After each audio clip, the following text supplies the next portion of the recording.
Hello there everyone and welcome back to the room. What you're looking at right now is a Scolopendra dehaani tail back end. I am going to attempt to feed this guy. It is in a small enclosure.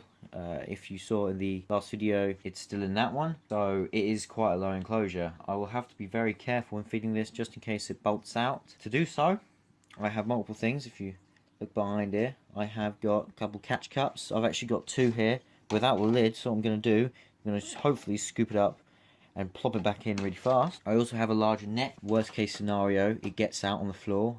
I try and get it into the net. Now, a net would be good and bad. It'll be good because it's quite a large thing and it's got loads of holes. And the Scolopendra dehaani, the centipede, could get stuck in the holes and won't be able to get out.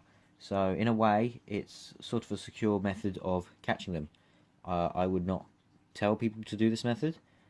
Because of the con, the centipede does get stuck in it, and that could be quite stressful for the animal, and it could potentially hurt the animal. This net is the last option.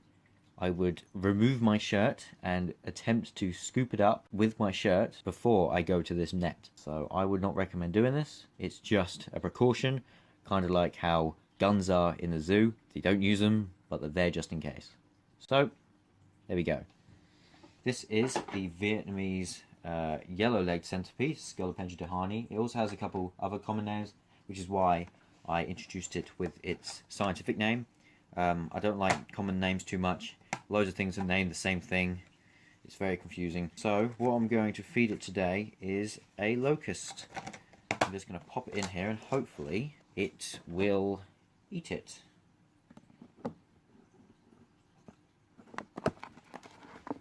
Okay, it bolted here.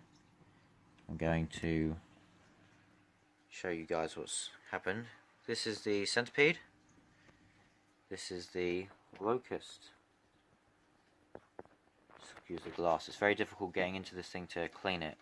If you're wondering what this is here, it is a piece of paper towel with some water. It helps with humidity and offers the animal some moisture. I also spray the top down so water does get on things as well.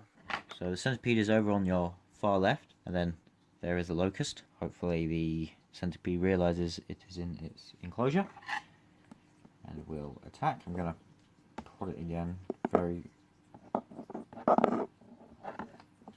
Okay, there we go.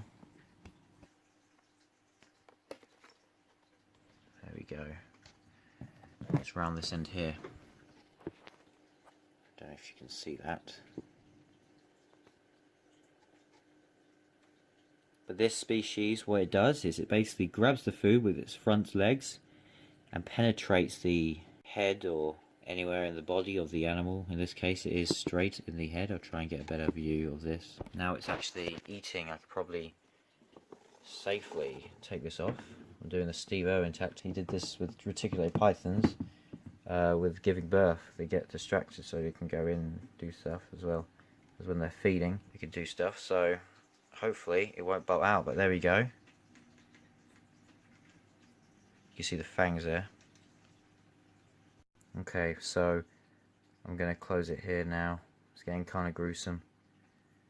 The animal is dead. It's basically eating the brain. However, invertebrates' nervous systems are different to vertebrates or mammals and everything. They have multiple nerve endings all throughout the body, so say, for example, the praying mantis, it will carry on attempting to reproduce because its reproduction organs are hooked up to a different nerve system to the brain. So if you see any movement, it's basically the animal is dead. We don't know for certain if they still feel pain, but it's very interesting. And really does remind you of how powerful these things are. Those fangs went straight into that exoskeleton. Incredible. Anyway, thanks for watching. I'll hope to see you in another video.